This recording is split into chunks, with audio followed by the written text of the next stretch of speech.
Жан Митрев, Филипче, Заев и бегалците денес се во фокус на ВМРО, ДПМН и СДСМ во реакциите до јавноста. Заев и Филипче му нудиле помош за судска постапка на доктор Жан Митрев во замена за неговата болница. Преку државните институции и инсталациите во правосудството, Заев и Филипче вршеле притисок врз доктор Жан Митрев за да на легален начин и по релативно ниска цена ја откупат болницата.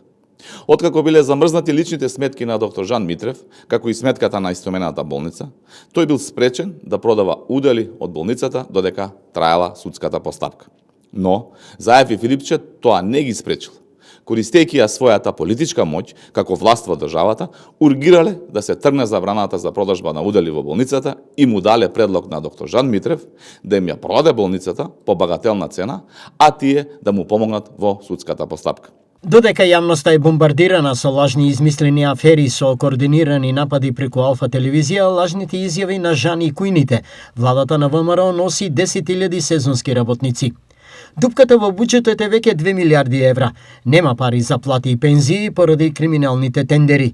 Како ќе се обезбедат 6 милиарди евра кредит? Преку познатиот договор кој го објавија британските медиуми. Како ќе се сокрие тоа од јавноста? Со дефокус, измислен рекет, црна кампања и брутален јавен линч против председателот на Социјалдемократскиот сојуз Венко Филипче и членовите на партијата. Соопштија од СДСМ.